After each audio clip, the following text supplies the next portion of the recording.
Today we're looking at this LED alarm clock, model number WA33KM. This is a very simple alarm clock to replace my basic one in my living room because it's looking faded and old. So let's open it up. Okay, so we'll do that. Here's the alarm clock, wrapped in bubble wrap. There it is. Okay, so we remove the protector. On the back we have the USB-C. And we've got some basic controls.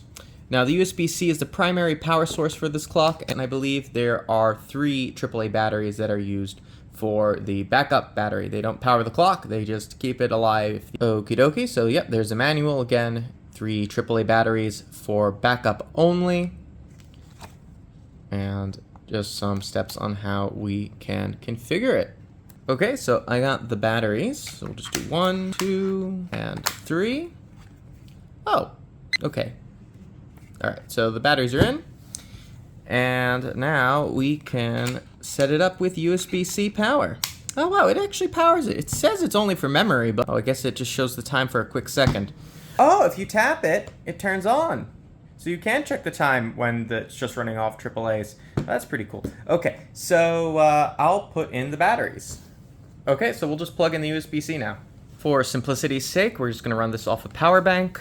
Plug in one end, plug in the other, and alright, we're good to go. Quite like it. It's very minimal, it's very basic, and that's exactly what I was after. Okay, so we're going to configure the time. First things first, let's flip it over. We're in DST, so I guess we'll just push that. So now it's in DST, because it is summer in Australia. Okay, so I think it's in 24 format by default, so we'll check that in a second. But let's see here.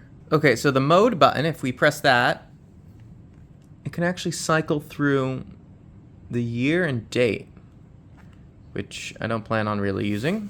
And if we hold down the mode button, so we'll do that now, we can set everything. So it's defaulted to 2024, and we'll do up to 2025. And I guess I just hit mode again. All right, and it is 1, 2, 3, 4, 5, 6, 7, 8, 9, 10. Is that the, yep, that's the month. Okay, so it's the October 22nd. And the time is 6:08. Let's see if it's in 24-hour time. It is. So that's 18. I just want to get it exactly right. So that's... It is 8 now, and we'll just get that right on the dot. Okay, so it's set. And I prefer 12-hour time, so I think we just tap the up button, and that does the switch. And there we go, 6:09 p.m. That's it. It is done. I'm not going to bother with the alarm settings. That's not really something I'm into. If it is your thing, that's cool. But this won't be an alarm clock. It's just going to go on my shelf. I guess one more function we'll test is the auto dimming. So let me lower the lights and see if it dims. Okay, it is still very, very bright. So let me see if we can turn on the sensing method. Okay.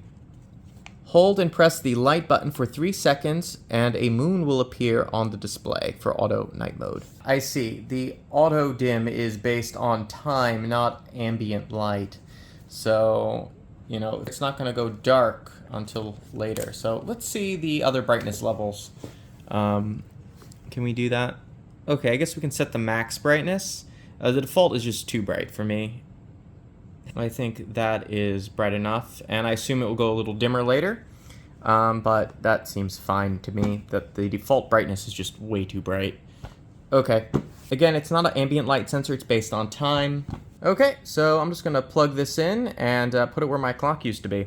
Okay, so here's my old clock that we're replacing. You can see it's very old and faded, and then I have this smart clock, but I want something that always shows the time, which is why we're going to put the other clock there. So we'll just move this over, and we'll get rid of this. Okay, and there we have it. The clock is right here on the left, looking good. I like how clean and easy it is to see the numbers from far away. And again, we've adjusted the brightness to something less extreme. Unfortunately, it doesn't seem to be based on ambience, so hopefully that's good enough for me. Thank you very much for watching. If you are interested in one of these, there's an affiliate link in the description below. Don't forget to like and subscribe. And again, thank you very much for watching my little videos. I'll see you next time. Bye.